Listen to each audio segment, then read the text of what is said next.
museums. Here is another one. It has different names in Georgian, English, and in Russian, but it's a war museum. The museum is dedicated more about Second World War and Georgia's contribution to it. Official numbers say about 700,000 people were sent to the front, and half of them died during the American. So it's a big contribution from a small country.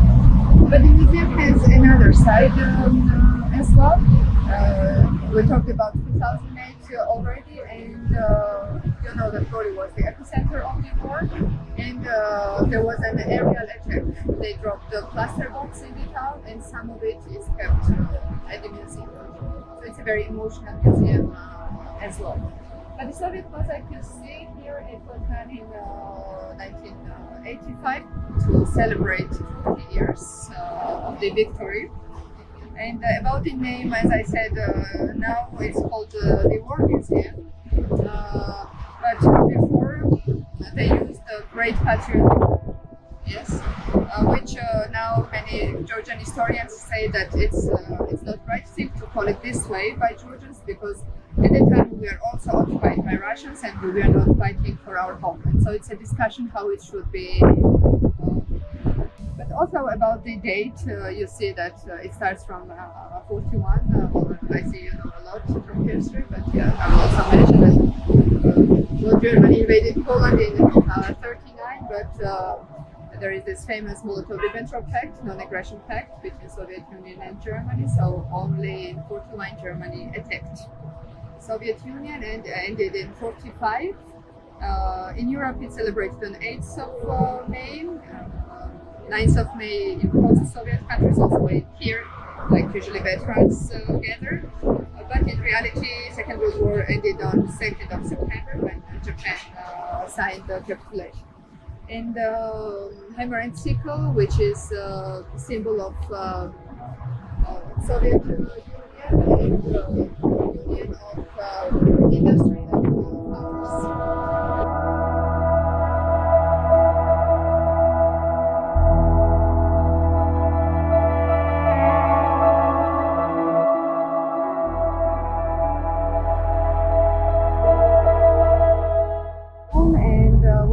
Here, this is a governmental building, a municipality hall.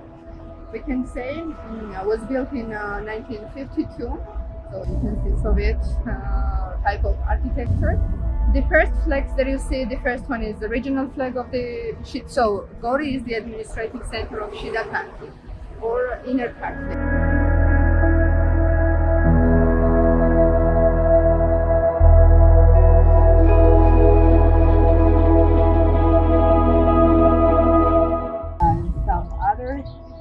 This is like a lot of birds, animals from the legends, from the poems that we have.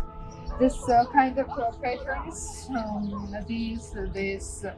You remember at the museum, I didn't pay attention, but there was a shirt that had crosses. It's from the mountains. People make these t-shirts by hand. So it's very common, this kind of abstract patterns, and also for the carpets.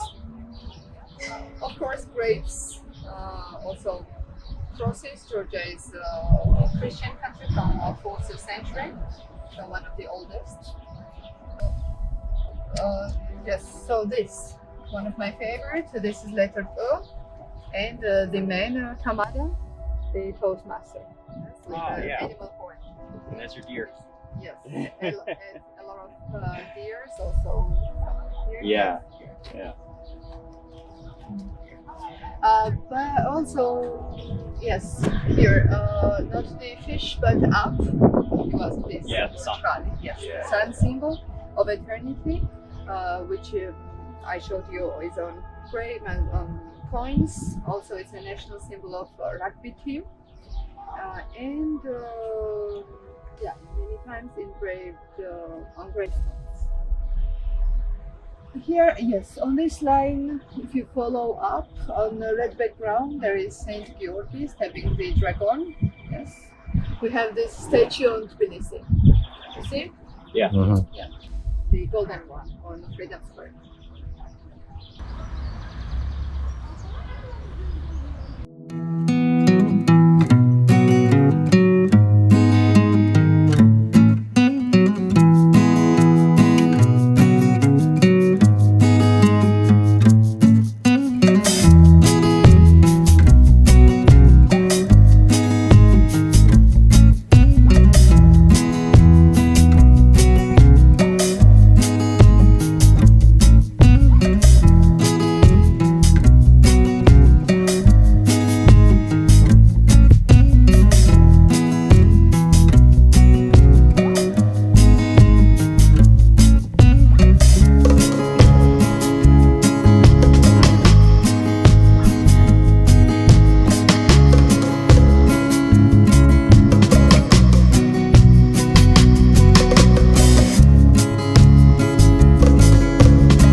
So naturally, there was a natural hill, Gora, and then the town was established around it. But the cave town that I mentioned, WWII, it served as a political and religious center before Gori.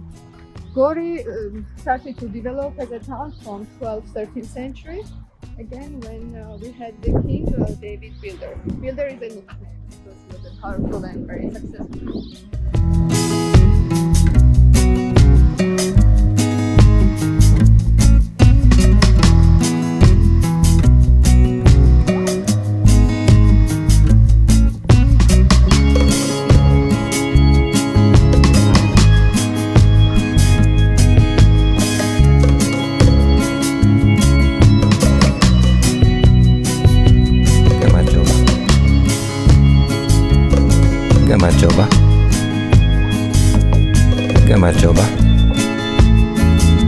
Oh, you got no head. Why your friend has no head? Hey He-Man, maybe you know what happened here?